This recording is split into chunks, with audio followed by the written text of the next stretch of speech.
ജ്ഞാനികൾ ഈ പ്രപഞ്ചമാകുന്ന നാടകത്തിലെ ഗംഭീരന്മാരായ നടന്മാരാണ്. അവർക്ക് നല്ലതുപോലെ അഭിനയിക്കാൻ അറിയാമെന്നാണ് പറയുന്നത്. എന്ന് പറഞ്ഞാൽ ഉള്ളിൽ ദുഃഖമില്ലാതെ മുഖത്ത് ദുഃഖഭാവം അവർക്ക് പ്രകടിപ്പിക്കാൻ കഴിയും. ഉള്ളിൽ സന്തോഷിക്കാതെ മുഖത്ത് സന്തോഷഭാവം പ്രകടിപ്പിക്കുന്നവരാണോ എന്ന് ചോദിച്ചാൽ അങ്ങനെയല്ല. ഉള്ളിൽ സന്തോഷം ഉള്ളപ്പോൾ തന്നെ മുഖത്തിൽ ആ സന്തോഷം അവരുടെ കാര്യത്തിൽ പ്രതിഫലിക്കുന്നു. അവർക്ക് ദുഃഖം എന്നുള്ള വികാരം ഒരിക്കലും ഉണ്ടാകുന്നില്ല. നമുക്ക് 16-ാമത്തെ പദ്യം മുതൽ വായിക്കാം. ആത്മീയേഷ്വർത്ഥജാതേഷു മിഥ്യാത്മസു സുതാദിഷു ബുദ്ബുദേഷ്വിവത്തോയാനാം ന സ്നേഹസ്തത്വദർശിനാം. തത്വദർശികൾക്ക് സ്നേഹമില്ല, പ്രേമം മാത്രമേ ഉള്ളൂ. ഈ സ്നേഹം, പ്രേമം എന്നുള്ള വാക്ക് നമ്മൾ പര്യായപദങ്ങളായിട്ടാണ് ഉപയോഗിക്കാറുള്ളത്. സ്നേഹം എന്ന് പറഞ്ഞാൽ അന്ധമായ ഒട്ടൽ, ഒട്ടിപ്പിടിക്കൽ എന്നാണ് ഈ സ്നേഹം എന്നുള്ള വാക്കിനർത്ഥം. സ്നേഹം, സ്നിഗ്ധം. ഈ സ്നേഹം എന്നുള്ള വാക്കിൽ നിന്നുണ്ടാവുന്ന വാക്കാണ് സ്നിഗ്ധം. സ്നിഗ്ധത എന്ന് പറഞ്ഞാൽ എണ്ണമയം. എണ്ണയുടെ സ്വഭാവം ഈ ഒട്ടിപ്പിടിക്കുക എന്നുള്ളതാണ്. മനസ്സുകൊണ്ട് ആരുമായിട്ടും ഒട്ടിപ്പിടിക്കുന്നില്ല, പക്ഷേ എല്ലാവരോടും ഒരേ തരത്തിലുള്ള പ്രേമം അഥവാ സ്നേഹം.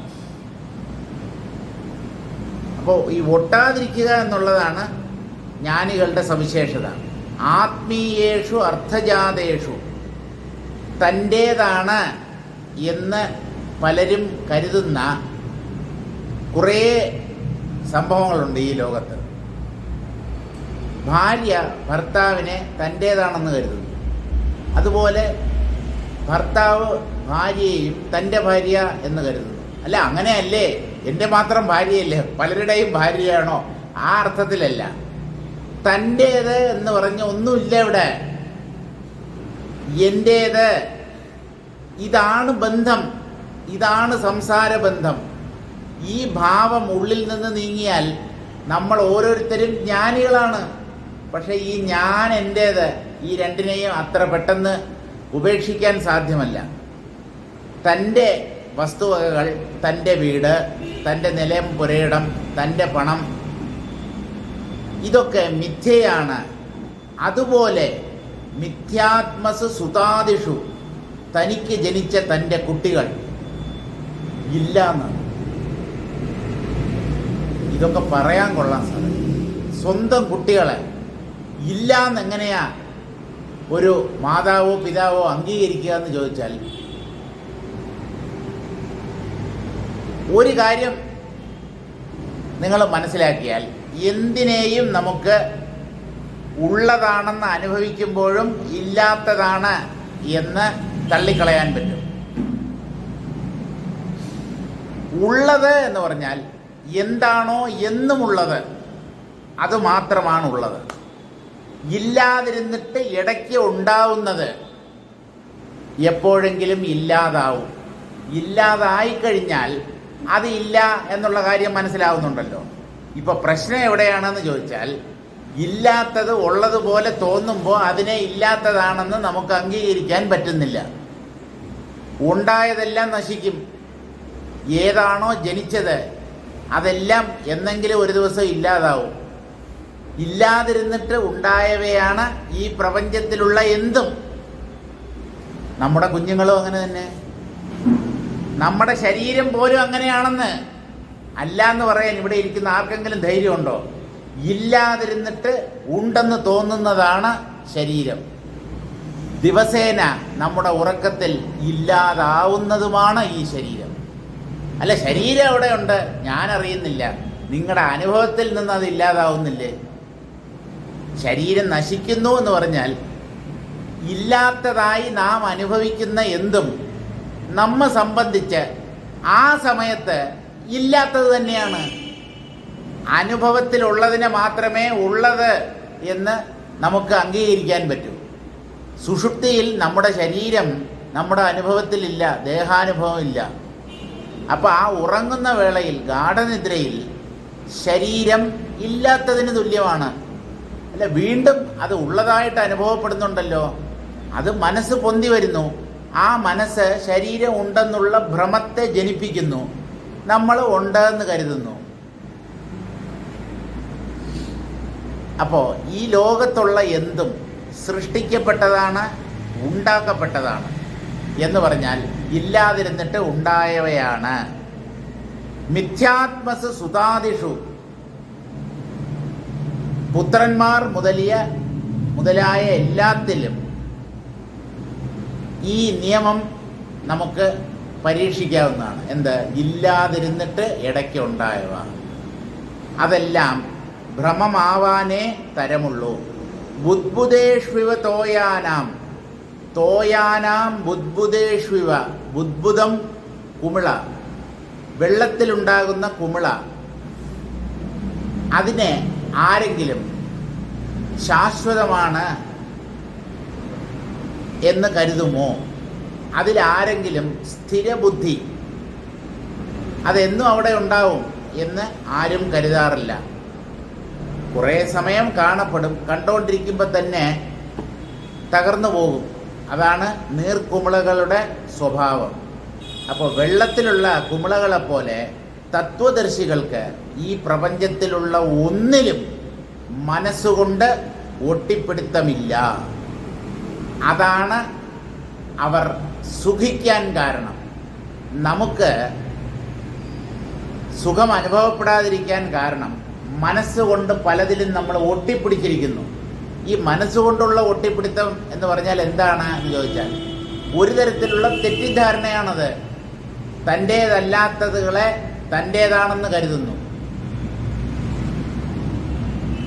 ഈ ശരീരം പോലും നമ്മുടെയല്ല.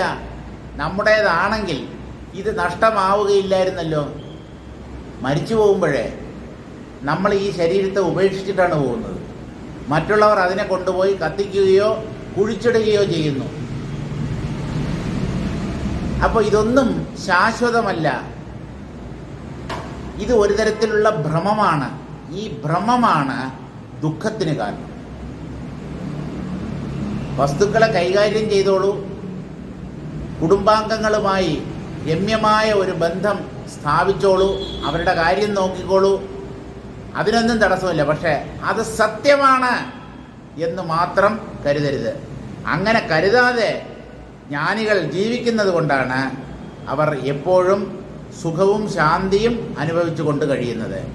അസ്നേഹയേവ സുഖന സ്നേഹാർദ്രഹൃദയോ യഥാ വത്സലാം ദർശയൻ വൃത്തിം ന്യസ്തിഷ്ഠതി യഥാക്രമം. ഉള്ളിൽ ഒട്ടിപ്പിടുത്തം ഇല്ലാതെ തന്നെ സാന്ദ്രമായ സ്നേഹത്തോടുകൂടി ജീവിക്കുന്നു ഈ തത്വദർശികൾ. അവർ ആർദ്രഹൃദയന്മാരാണ്. ആർദ്രത എന്ന് പറഞ്ഞാൽ നനവ് എന്നാണ് അർത്ഥം. അവരുടെ മനസ്സ് എപ്പോഴും കാരുണ്യം കൊണ്ട് നനവാർന്നതായിരിക്കുന്നു. ശുഷ്കഹൃദയന്മാരല്ല, വരണ്ട ഹൃദയം ഉള്ളവരല്ല, പരമകാരുണികന്മാരാണ് ഈ ജ്ഞാനികൾ. അങ്ങനെ ആർദ്രഹൃദയം, അങ്ങേയറ്റം കാരുണ്യം. ഒരു വ്യക്തിയുടെ അടുത്ത ബന്ധുക്കൾ പോലും കാണിക്കാത്ത ഒരു കാരുണ്യം ആചാര്യൻ ശിഷ്യനോട് കാണിക്കുന്നു. എന്താണ് ഇതിന് കാരണമെന്ന് ചോദിച്ചാൽ, സംഘമില്ല, എല്ലാറ്റിനെയും ആത്മമയമായി കാണുന്നു. മറ്റുള്ളവർ നമ്മോട് കാണിക്കുന്ന സ്നേഹത്തിന് കാരണം മമത എന്ന വികാരമാണ്. മമത എന്ന് പറഞ്ഞാൽ എൻ്റെ എന്നുള്ളതാണ്. ജ്ഞാനിക്ക് മമതയില്ല, എല്ലാം താനാണ് എന്ന് കരുതുന്നു. എൻ്റേതെന്ന് കരുതുന്നതിനേക്കാളും കൂടുതൽ സ്നേഹം ഞാനാണ് എന്ന് കരുതിയാൽ നമുക്ക് പ്രകടിപ്പിക്കാൻ പറ്റും. കാരണം ഓരോ വ്യക്തിക്കും അയാളാണല്ലോ ഏറ്റവും ഇഷ്ടപ്പെട്ട വ്യക്തി എന്ന് പറയുന്നത്. ഈ ലോകത്തിലെ ഓരോ വ്യക്തിക്കും തന്നെയാണ് ഏറ്റവും കൂടുതൽ ഇഷ്ടം. തൻ്റേതുകളിൽ തന്നിലുള്ള അത്രയും ഇഷ്ടം ഉണ്ടാവാറില്ല. സ്വാർത്ഥരാണ്. സ്വാർത്ഥത എന്ന് പറഞ്ഞാൽ അതൊരു മോശമായ ഗുണമാണ് എന്ന് വിചാരിക്കണ്ട. ആത്മാവിൻ്റെ സ്വരൂപമാണ് സ്വാർത്ഥത. അത് ഉയർന്ന തലത്തിൽ പ്രവർത്തിക്കുമ്പോൾ ആ സ്വാർത്ഥത കൊണ്ട് ലോകത്തിന് ദോഷമൊന്നും സംഭവിക്കുകയില്ല. അത് തരംതാണ രീതിയിൽ, വളരെ പരിമിതമായ രീതിയിൽ ഈ സ്വാർത്ഥത പ്രവർത്തിക്കുമ്പോഴാണ് മറ്റുള്ളവർക്ക് അത് വിനാശകാരിയായി തീരുന്നത്. അപ്പോൾ സ്നേഹമില്ലാത്തവരാണ് ഈ ജ്ഞാനികൾ. ഒന്നുമായും മനസ്സുകൊണ്ട് ഒട്ടിപ്പിടിക്കാത്തവരാണ്. എന്നാൽ സുഘന സ്നേഹ ആർദ്രഹൃദയ, സാന്ദ്രമായ സ്നേഹം, കാരുണ്യം അവരുടെ ഉള്ളിൽ എപ്പോഴുമുണ്ട്.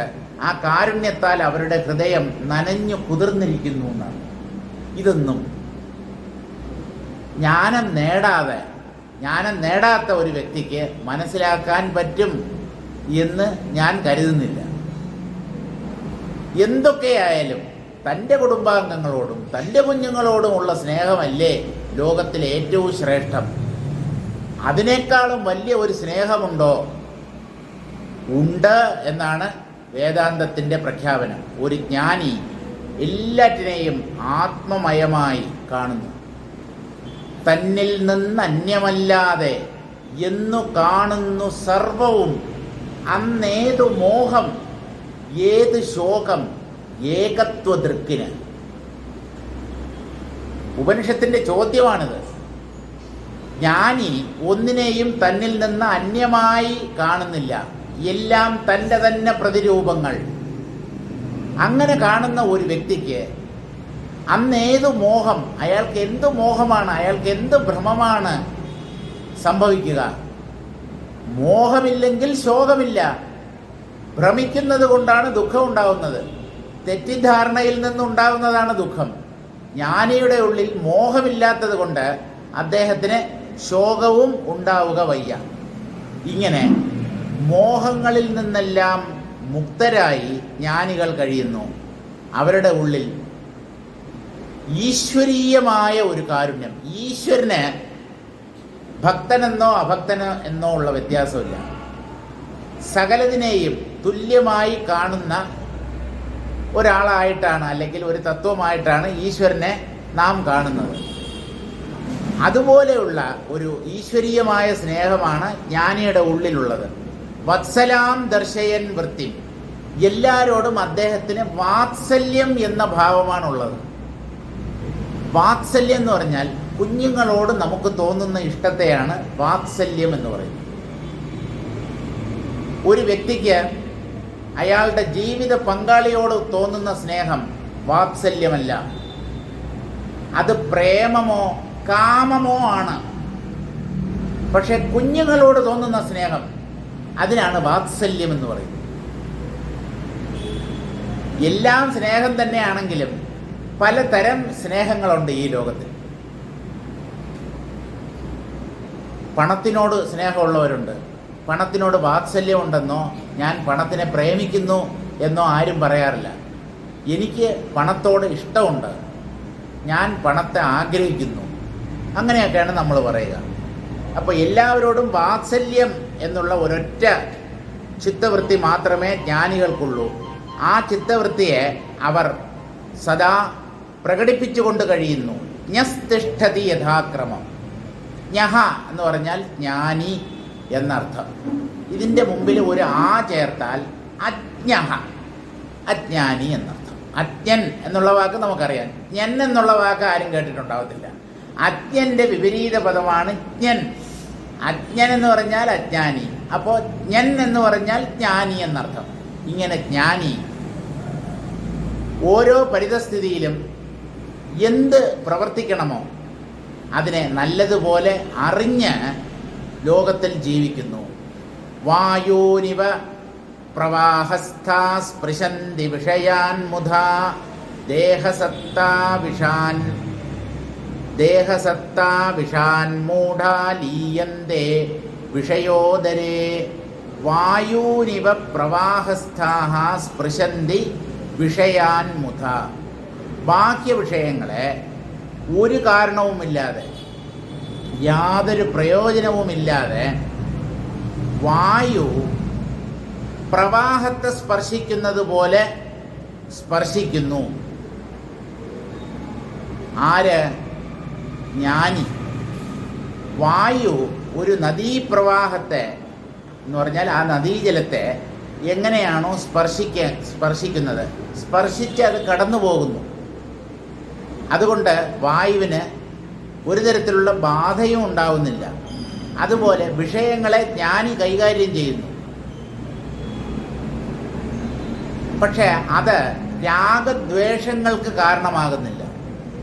കണ്ണാടിയുടെ മുമ്പിൽ വെച്ചിരിക്കുന്ന ഒരു വസ്തു കണ്ണാടിയുടെ ഉള്ളിൽ പ്രതിഫലിക്കുന്നത് പോലെയാണ് വിഷയങ്ങൾ ജ്ഞാനി മനസ്സിൽ പ്രതിഫലിക്കുന്നത്. കണ്ണാടിയുടെ മുമ്പിൽ ഒരു പൂ കൊണ്ടുവച്ചാൽ ആ പൂവിൻ്റെ നിഴൽ കണ്ണാടിക്കുള്ളിൽ കാണും. പൂവിന് ചുവന്ന നിറമാണെങ്കിൽ കണ്ണാടിക്കകത്ത് കാണപ്പെടുന്ന പൂവിനും ചുവന്ന നിറമായിരിക്കും. ഒരു പച്ചിലയാണ് നമ്മൾ കൊണ്ടുവയ്ക്കുന്നതെങ്കിൽ ഉള്ളിൽ പച്ചിലയുടെ നിഴലാവും കാണപ്പെടുക. അത് എത്ര നേരത്തേക്കെന്ന് പറഞ്ഞാൽ ഈ വസ്തു കണ്ണാടിയുടെ സമീപത്ത് ഉള്ള അത്രയും സമയം മാത്രം. ഈ വസ്തുവിനെ എടുത്തു മാറ്റിയാൽ അകത്തുള്ള നിഴലും അപ്രത്യക്ഷമാകും. ഇതുപോലെ അതാത് സമയത്ത് അന്നു കണ്ടതിനെ വാഴ്ത്തുന്നു മാമുനികൾ. ഏത് വിഷയമാണോ തൻ്റെ മുമ്പിൽ എത്തിപ്പെട്ടിരിക്കുന്നത് അതിനെ എങ്ങനെ കൈകാര്യം ചെയ്യണമോ അങ്ങനെ കൈകാര്യം ചെയ്യുന്നു. അതിൻ്റെ നിഴലുകളെ ജ്ഞാനി ഉള്ളിൽ സംഭരിച്ചു വയ്ക്കാറില്ല. എന്നാൽ അജ്ഞാനികൾ ഇങ്ങനെയല്ല ചെയ്യുന്നത്. അവരുടെ ഓരോ അനുഭവത്തെയും ആ അനുഭവങ്ങളുടെ നിഴലുകളെ അജ്ഞാനി തൻ്റെ ബുദ്ധിയിൽ സൂക്ഷിച്ചു വയ്ക്കുന്നു. ഒന്നിനെയും മറക്കാൻ നമുക്ക് കഴിയുന്നില്ല. സാരമില്ല, ക്ഷമിക്കാൻ നമുക്ക് പറ്റുന്നില്ല. ഓർമ്മിച്ചു വയ്ക്കും ജീവിത അന്ത്യം വരെ. ഓരോ സംഭവങ്ങളെ നമ്മളിങ്ങനെ ഓർമ്മിച്ച് അതെന്തുകൊണ്ടെന്ന് വെച്ചാൽ ഉള്ളിൽ ഇങ്ങനെ സ്റ്റോർ ചെയ്ത് വെക്കുകയാണ്. അതിനെ ഉള്ളിൽ നിന്ന് കളയാൻ പറ്റുന്നില്ല. മരിച്ചുപോയ മകൻ്റെ ഓർമ്മകളിൽ ഒരു മാതാവ് ജീവിത അവസാനം വരെ കഴിയുന്നു. ആ കുഞ്ഞിൻ്റെ ശരീരം കത്തിച്ചാമ്പലായി, മരിച്ച് പല കൊല്ലങ്ങളായി.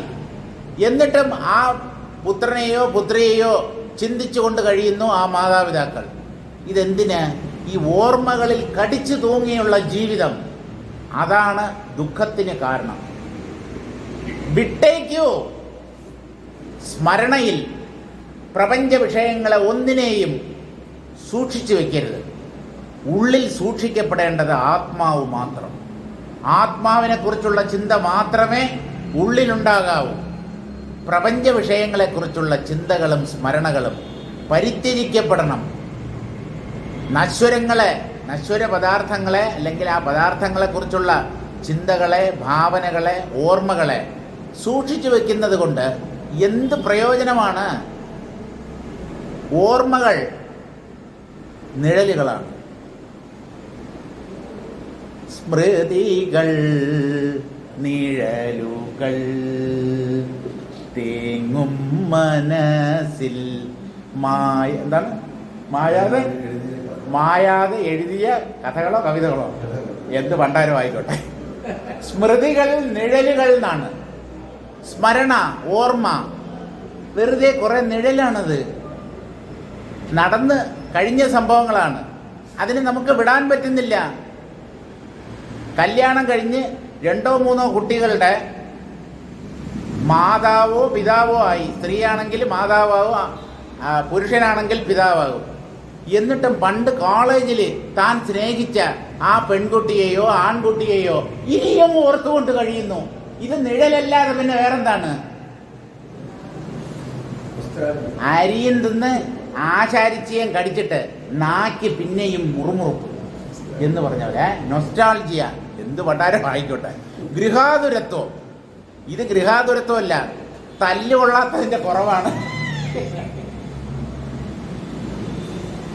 അനാവശ്യമായി പണ്ട് നടന്ന ഓർമ്മകൾ. ഈ ഓർമ്മകളെ ഇങ്ങനെ താലോലിച്ച് അതിനെ ഇങ്ങനെ മനസ്സാകുന്ന കണ്ണിൽ കണ്ട് രസിക്കുന്ന ഒരു സ്വഭാവം മനുഷ്യർക്കുണ്ട്.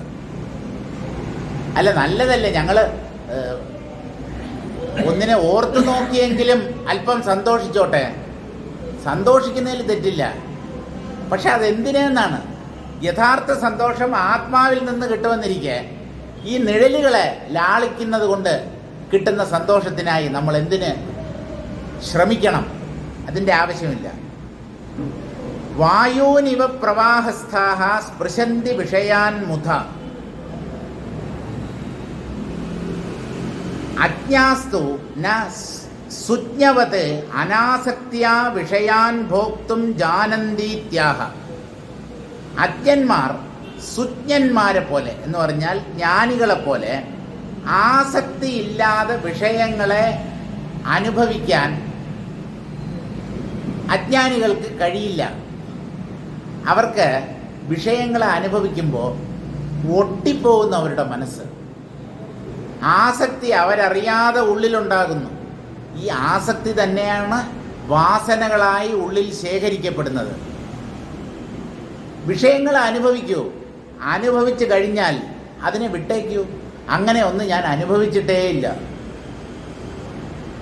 മൃഷ്ടാന്നമായ ഊണ് കഴിച്ചു കഴിഞ്ഞാൽ ഞാൻ ഊണ് കഴിച്ചിട്ടില്ല എന്നൊരു നിസ്സംഗഭാവം ഉണ്ടാവുമോ? അതെങ്ങനെ വയറ് നിറഞ്ഞ് ഏമ്പക്കവും ഒക്കെ ഇങ്ങനെ വന്നുകൊണ്ടിരിക്കുമ്പോൾ ഞാൻ ഊണ് കഴിച്ചില്ല എന്നുള്ള ഭാവം എങ്ങനെ ഉണ്ടാവും എന്ന് ചോദിച്ചാൽ, ഞാൻ എന്നുള്ളത് ഭ്രമമാണ്. ഞാൻ കഴിച്ച ഊണും ഭ്രമമാണ്. ആ ഊണ് കഴിക്കുക എന്നുള്ള കർമ്മം വെറും മായയാണ് എന്നുറപ്പുള്ള ഒരു വ്യക്തി, അയാൾക്ക് ഊണ് കഴിച്ചിട്ട് കൈ കഴുകുന്നതിന് മുമ്പേ തന്നെ ഞാൻ ഒന്നും കഴിച്ചിട്ടില്ല എന്ന് ഉറപ്പിക്കാൻ പറ്റും.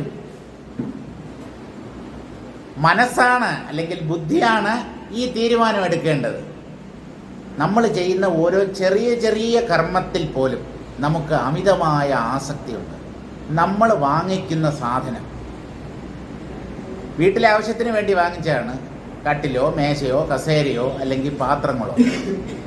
ചിലർ അവർ വാങ്ങിക്കുന്ന സാധനങ്ങളിൽ അവരുടെ പേര് ഒട്ടിച്ച സ്റ്റിക്കർ ആ വസ്തുക്കളിലല്ല അവർ ഒട്ടിക്കുന്നത്, അവരുടെ മനസ്സിൽ ആ സ്റ്റിക്കർ ഒട്ടിച്ചു വയ്ക്കും.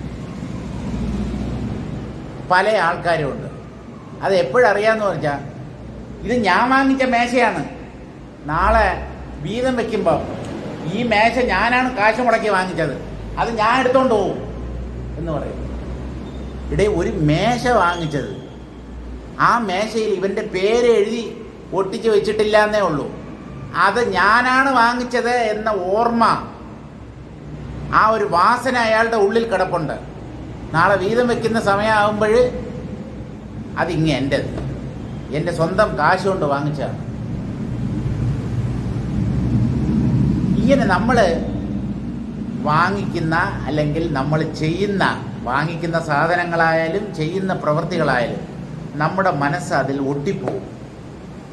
നിസ്സംഗത എന്നുള്ളത് ഈ ലൗകികന്മാർക്ക് എന്താണെന്ന് പോലും അറിയില്ല. അപ്പം അജ്ഞാനികൾ ജ്ഞാനികളെപ്പോലെ അനാസക്തിയോടുകൂടി വിഷയങ്ങളെ അനുഭവിക്കാൻ ശക്തരല്ല.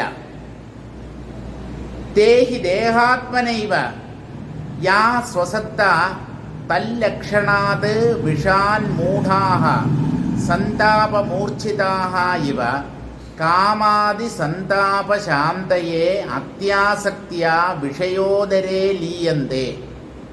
ദേഹാത്മബുദ്ധിയുള്ളവർ അവരാണ് അജ്ഞാനികൾ. ശരീരത്തെ ആത്മാവാണെന്ന് തീരുമാനിച്ച് ഉറപ്പിക്കുന്നവർ. ഒരിക്കലും ദേഹവിലക്ഷണമായ ഒരാത്മാവുണ്ടെന്നോ ആ ആത്മാവാണ് തൻ്റെ സ്വരൂപമെന്നോ അവർ കരുതുന്നില്ല. അങ്ങനെയുള്ള കാര്യങ്ങളിൽ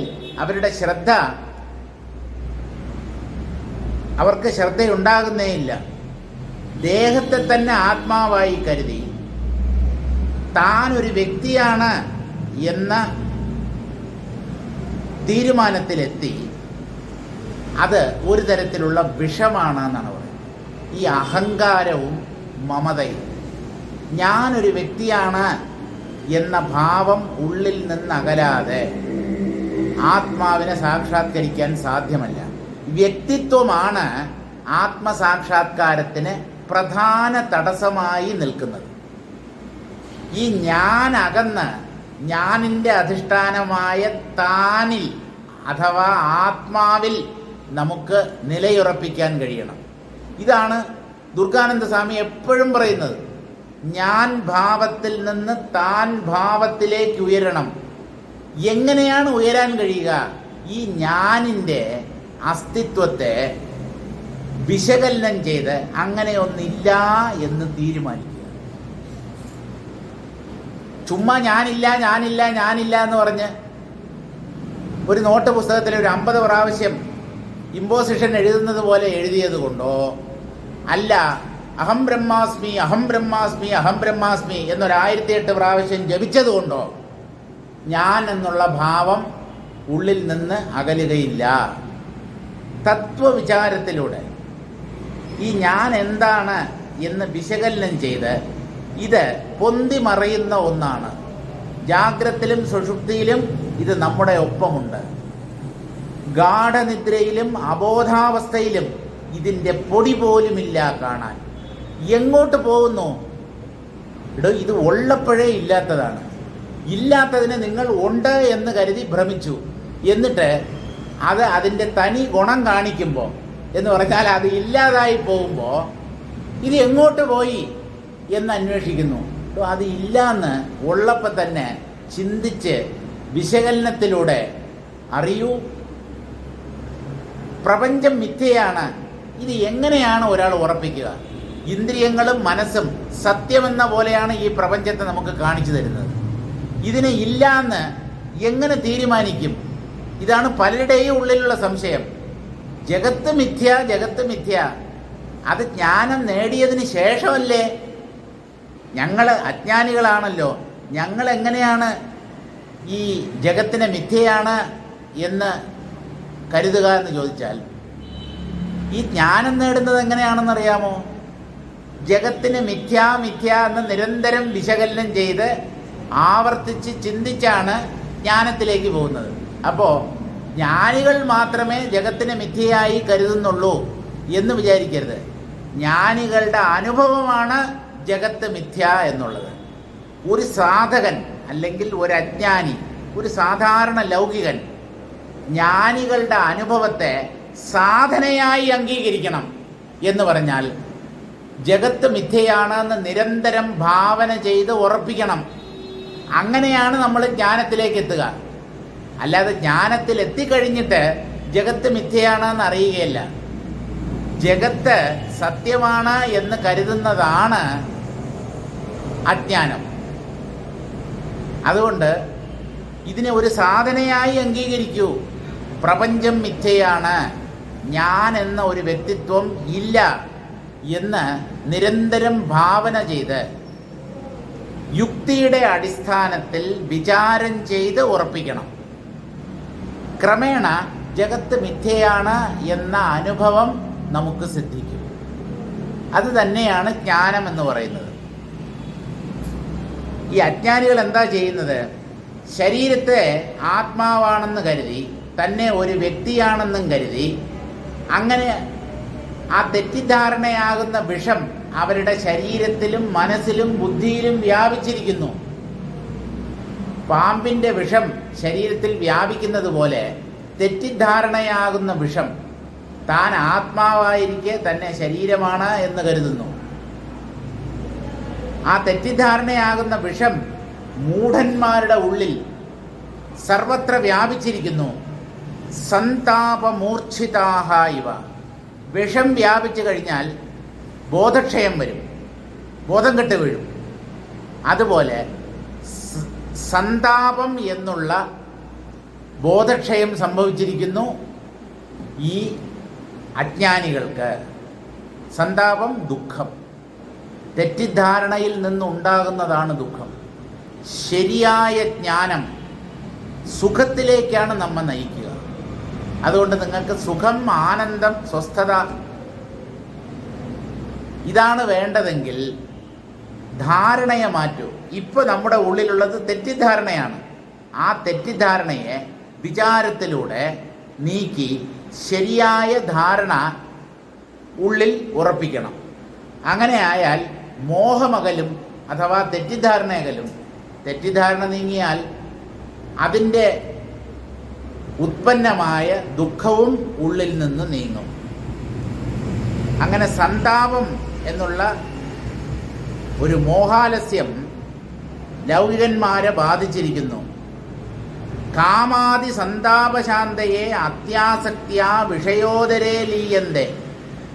ഈ തെറ്റിദ്ധാരണ എന്നുള്ള വിഷം ശരീരത്തിൽ കയറി ദുഃഖം മാത്രം അവർ അനുഭവിച്ചു കൊണ്ടിരിക്കുന്നു. ആ ദുഃഖത്തിൽ നിന്ന് കരകയറാനായി ബാഹ്യ വിഷയങ്ങളെ ആശ്രയിക്കുന്നു. ഉള്ളിൽ സുഖമുണ്ടെങ്കിൽ പുറമേ അതിനെ അന്വേഷിക്കേണ്ട കാര്യമില്ലല്ലോ. ഉള്ളിൽ സുഖമില്ല, ശാന്തിയില്ല, സമാധാനമില്ല. അതുകൊണ്ട് പുറം ലോകത്തിൽ അതിനെ അന്വേഷിച്ച് നടക്കുന്നു ജനങ്ങൾ.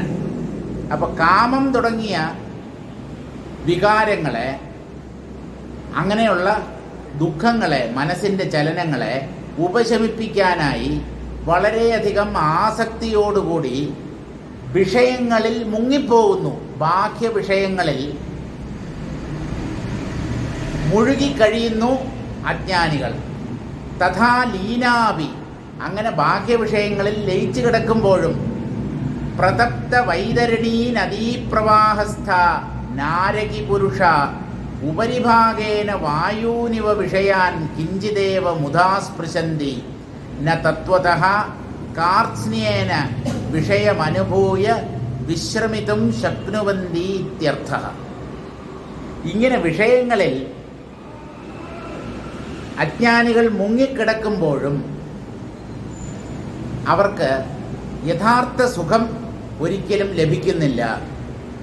അവരുടെ വിഷയാനുഭവം അല്ലെങ്കിൽ സുഖാനുഭവം എങ്ങനെയുള്ളതാണെന്നോ, പ്രതപ്ത വൈതരണീ നദീ പ്രവാഹസ്ഥ നാരകി പുരുഷാഹ. നരകത്തിലേക്ക് പോകുന്ന പരേതാത്മാക്കളെ, ഇവിടുന്ന് മരിച്ചു പോകുന്നവരെ ആദ്യം യമലോകത്ത് കൊണ്ടുപോകുന്നു. അപ്പോൾ ഈ യമലോകത്തേക്ക് നമ്മൾ പോകുമ്പോൾ ഒരു നദിയുണ്ട്. അതിൻ്റെ പേരാണ് വൈതരണീ നദി.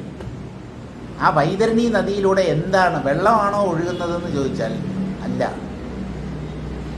ലോകത്ത് എന്തൊക്കെ മലിന പദാർത്ഥങ്ങളുണ്ടോ അത് മുഴുവനും ഈ വൈതരണീ നദിയിലൂടെ ഒഴുകിക്കൊണ്ടിരിക്കും. എന്ന് പറഞ്ഞാൽ മലം, മൂത്രം, കഫം, രക്തം ഇങ്ങനെയുള്ള അശുദ്ധ പദാർത്ഥങ്ങൾ ഒഴുകുന്ന ഒരു നദിയാണ് വൈതരണീ നദി. ഇതിൻ്റെ മുകളിലൂടെ ഒരു നൂൽപാലം ഇട്ടിട്ടുണ്ട്. കോൺക്രീറ്റ് പാലമല്ല, ഇരുമ്പ് പാലമല്ല, കല്ല് പാലവുമല്ല, ഒരു നൂൽപാലം. ഈ നൂൽപാലത്തിലൂടെയാണ് ഓരോ ജീവനും ഈ വൈതരണി നദിയെ കടന്ന് യമലോകത്തേക്ക് പോകുന്നത്. അവിടെ നിന്നാണ് ഇവരുടെ ഈ പരേതാത്മാക്കളുടെ പുണ്യപാപങ്ങൾക്കനുസരിച്ച് സ്വർഗത്തിലേക്കോ നരകത്തിലേക്കോ യമൻ അവരെ പറഞ്ഞയക്കുന്നത്. അപ്പം ആദ്യം യമലോകത്തേക്ക് പോകുമ്പോൾ ഇങ്ങനെയുള്ള പല പ്രശ്നങ്ങളും ഉണ്ട്. ഇനി ഈ വൈതരണി നദിയിൽ അത് ഭയങ്കര ചൂടുള്ളതാണ്. കനലും അതിൻ്റെ ഒപ്പമുണ്ട്. കനൽ ഒഴുകുന്ന, ഈ മലിന പദാർത്ഥങ്ങളെ കൂടാതെ കനൽ ഒഴുകുന്ന നദിയാണ്. നല്ല ചൂടുണ്ട്. ഇങ്ങനെയാണ് പാപം ചെയ്തവരെ യമദൂതന്മാർ ഈ നരകത്തിലേക്ക് നയിക്കുന്നത്. അപ്പോൾ അതിൻ്റെ ആ വൈതരണി നദിയുടെ ഉപരിഭാഗത്തിൽ അവിടെ കാറ്റുണ്ട്. ആ കാറ്റ് അതിൻ്റെ ഉപരിതലത്തിൽ മാത്രമേ ആ നദിയെ സ്പർശിക്കുന്നുള്ളൂ, ആ ജലത്തെ സ്പർശിക്കുന്നുള്ളൂ. അതിൻ്റെ അടിയിൽ മുഴുവൻ മാലിന്യവും കനലും ഒക്കെയാണ്. ഇതുപോലെ വിഷയങ്ങളെ അനുഭവിച്ച് മനുഷ്യർ താത്കാലികമായി തൃപ്തി അടയുന്നു. എന്ന് പറഞ്ഞാൽ അനുഭവിക്കുമ്പോൾ ഏതാണ്ട് ഒരു സുഖം പോലെയൊക്കെ തോന്നും. അത് കഴിയുമ്പോൾ എല്ലാം പോയി. ഒരു ഘട്ടം കഴിയുമ്പോൾ അനുഭവിക്കാൻ വയ്യ എന്നുള്ള സ്ഥിതിയായി. അപ്പോൾ ഉപരിതലത്തിൽ മാത്രമേ മനുഷ്യർ സുഖം അനുഭവിക്കുന്നുള്ളൂ. ആ വൈതരണി നദിയെ സ്പർശിച്ച് വീശുന്ന കാറ്റ് പോലെ വിഷയങ്ങളിൽ മുങ്ങിക്കിടക്കുന്നു എന്ന് ശാസ്ത്രം പറയുമ്പോഴും വിഷയസുഖങ്ങളെ അല്പം മാത്രമേ മനുഷ്യർ അനുഭവിക്കുന്നുള്ളൂ. വിഷയം അനുഭൂവിയ വിശ്രമിതും ന ശക്നുവന്തി. താത്വികമായി ഈ വിഷയസുഖങ്ങളെ അനുഭവിച്ച് ആർക്കും ഒരു തൃപ്തിയോ പൂർണ്ണതയോ ജീവിത ധന്യതയോ ഉണ്ടാവുന്നില്ല. ജീവിത ധന്യത നേടിയവർ ജ്ഞാനികൾ മാത്രമാണ്. ദേഹസത്താ വിഷാൻമൂഢാ. ശരീരം സത്യമാണ് എന്ന തെറ്റിദ്ധാരണയാകുന്ന വിഷം വ്യാപിച്ചവരാണ് മൂഢന്മാർ അല്ലെങ്കിൽ ലൗകികന്മാർ. അവർ പല സുഖങ്ങളെയും അനുഭവിക്കുന്നു എന്ന് കരുതുമ്പോഴും വാസ്തവത്തിൽ അല്പമായ സുഖത്തിൻ്റെ ചില കണികകളെ മാത്രമേ അവർ അനുഭവിക്കുന്നുള്ളൂ. അവസാനം ഈ സുഖാനുഭവങ്ങളെല്ലാം നമ്മെ കടുത്ത ദുഃഖത്തിൽ കൊണ്ടുചെന്നെത്തിക്കും. അതായത് എനിക്കൊന്നും അനുഭവിക്കാൻ പറ്റുന്നില്ല, അനുഭവിച്ചത് കൊണ്ട് തൃപ്തി വരാത്തത് കൊണ്ടല്ലേ ഇങ്ങനെ ഒരു ദുഃഖം. അനുഭവിക്കുമ്പോൾ തന്നെ അതിൻ്റെ നിസ്സാരത മനസ്സിലാക്കി അനുഭവിച്ചിരുന്നെങ്കിൽ, അനുഭവിക്കണ്ടെന്ന് വേദാന്തം പറയത്തില്ല. പ്രാരബ്ധം ഉണ്ടെങ്കിൽ നിങ്ങൾ സുഖത്തെ അനുഭവിച്ചേ പറ്റൂ, ദുഃഖത്തെയും അതുപോലെ അനുഭവിച്ചേ പറ്റൂ. ഈ സുഖാനുഭവത്തിൽ മതിമറക്കാതെ അപ്പോഴും തത്വബോധത്തോടുകൂടി ഇത് ശാശ്വതമല്ല, ഇത് താത്കാലികമാണ് എന്ന് വിഷയസുഖങ്ങളെ അനുഭവിച്ചിരുന്നുവെങ്കിൽ പിന്നീടുള്ള ഈ നിരാശ ഒഴിവാക്കാമായിരുന്നു. പലർക്കും എനിക്ക് സുഖമൊന്നും അനുഭവിക്കാൻ പറ്റുന്നില്ലല്ലോ എന്നുള്ള ദുഃഖമാണ്. പണ്ട് ഒരുപാട് അനുഭവിച്ചതല്ലേ, ഒരുപാട് തിന്നതും കുടിച്ചതും തൊട്ടതും മണത്തതും ഒക്കെ അല്ലേ. എന്തുകൊണ്ടൊരു തൃപ്തി വരുന്നില്ല എന്ന് ചോദിച്ചാൽ മോഹിച്ചു പോയി. ബഹിസർവസമാചാരമന്ദസർവാർത്ഥശീതളം നിത്യമന്തരനാവിഷ്ട ആവിഷ്ട ഇവ തിഷ്ഠതി. പുറത്ത് ഒരു ജ്ഞാനി മറ്റുള്ളവരുമായി ഇടപഴകുമ്പോൾ സർവസമാചാരം, അദ്ദേഹത്തെ കൊണ്ട് പറ്റുന്ന എല്ലാ രീതിയിലും അദ്ദേഹം വ്യവഹാരങ്ങളിൽ വ്യാപരിക്കുന്നു, മറ്റുള്ളവരുമായി ഇടപഴകുന്നു, അവർക്ക് തന്നെ കൊണ്ട് ചെയ്യാൻ പറ്റുന്ന സഹായങ്ങളെല്ലാം ചെയ്യുന്നു. ഒന്നിൽ നിന്നും വിട്ടു നിൽക്കുന്നില്ല, ഒഴിഞ്ഞു മാറാൻ ശ്രമിക്കുന്നില്ല. പക്ഷേ അദ്ദേഹത്തിൻ്റെ ഉള്ളിൽ എപ്പോഴും പറഞ്ഞറിയിക്കാൻ പറ്റാത്ത ഒരു കുളിർമ മാത്രമേ ഉള്ളൂ. ഈ അന്തശീതളത എന്നുള്ള വാക്ക് വാസിഷ്ഠത്തിൽ മാത്രമേ നിങ്ങൾക്ക് കാണാൻ പറ്റൂ. വേറെ ഒരൊറ്റ പുസ്തകത്തിലും ഈ അന്തശീതളത എന്നുള്ളത്, പഞ്ചദശിയിൽ ഞാൻ വായിച്ചിട്ടുണ്ട്, പഞ്ചദശിയിലില്ല, ഭഗവത്ഗീതയിലില്ല, അഷ്ടാവക്ര ഗീതയിലില്ല. അന്തശീതളത, ഉൾക്കുളിർമ എന്നാണ് ആ വാക്കിൻ്റെ അർത്ഥം. മനസ്സ് എപ്പോഴും മനസ്സിലൊരു തണുപ്പ് അനുഭവപ്പെട്ടുകൊണ്ടിരിക്കും, ഉള്ളിലൊരു AC ഫിറ്റ് ചെയ്തതുപോലെ.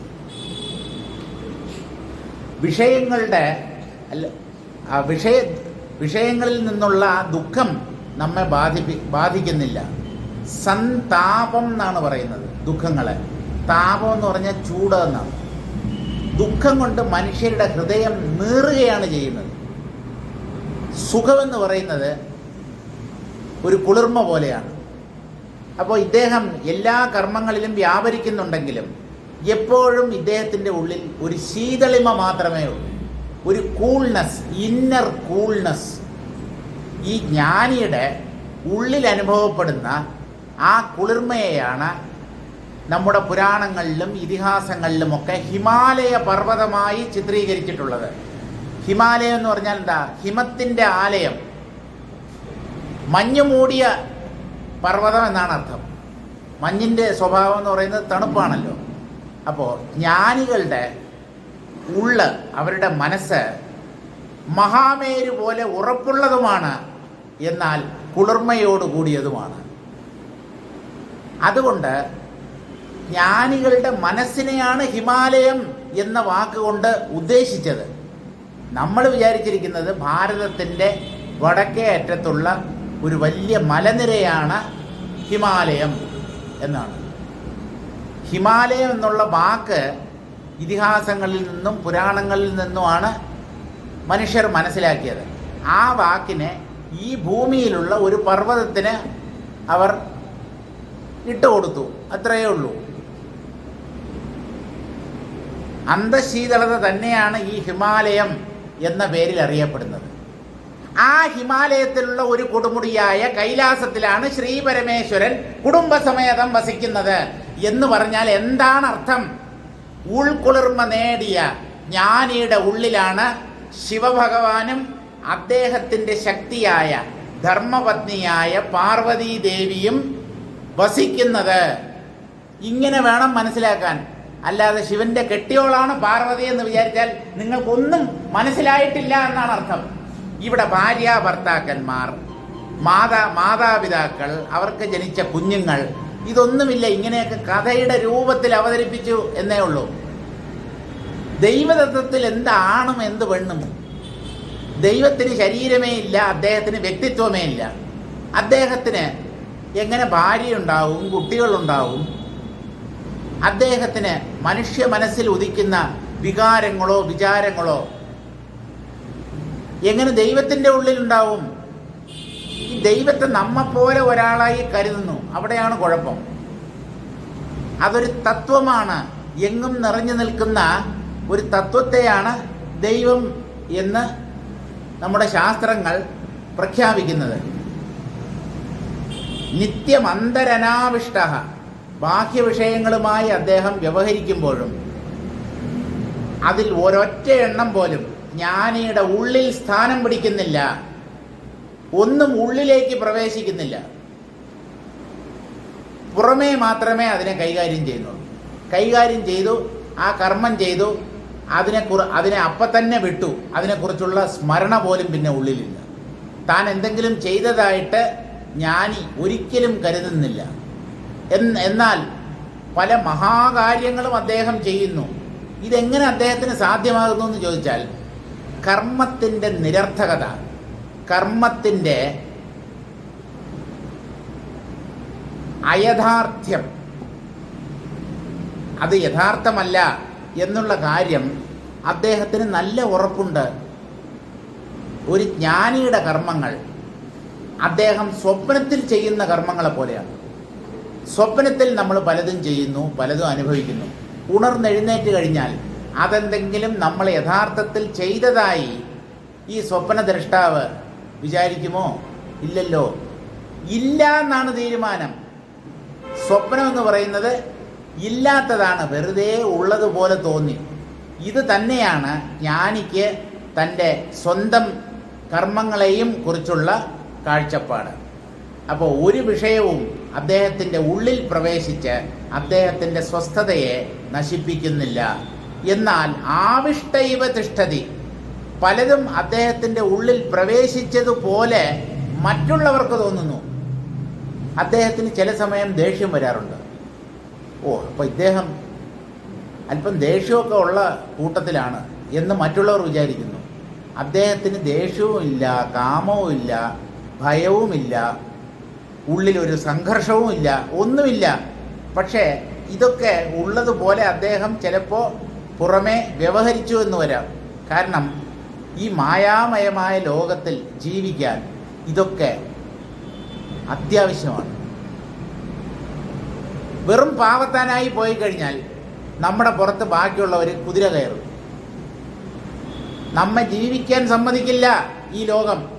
അതുകൊണ്ട് ചില സമയത്ത് അല്പം ദേഷ്യമൊക്കെ അഭിനയിക്കാം, ഉള്ളിൽ ദേഷ്യം പാടില്ല. ഇങ്ങനെ ഒരു സാധാരണ ലൗകികനെ പോലെ, എന്നാൽ ഒരു ബാഹ്യ വിഷയങ്ങളാലും ബാധിക്കപ്പെടാതെ ജ്ഞാനി ഗംഭീരമായി ജീവിക്കുന്നു. അതാണ് അദ്ദേഹത്തിൻ്റെ ജീവിത വിജയം എന്ന് പറയുന്നത്.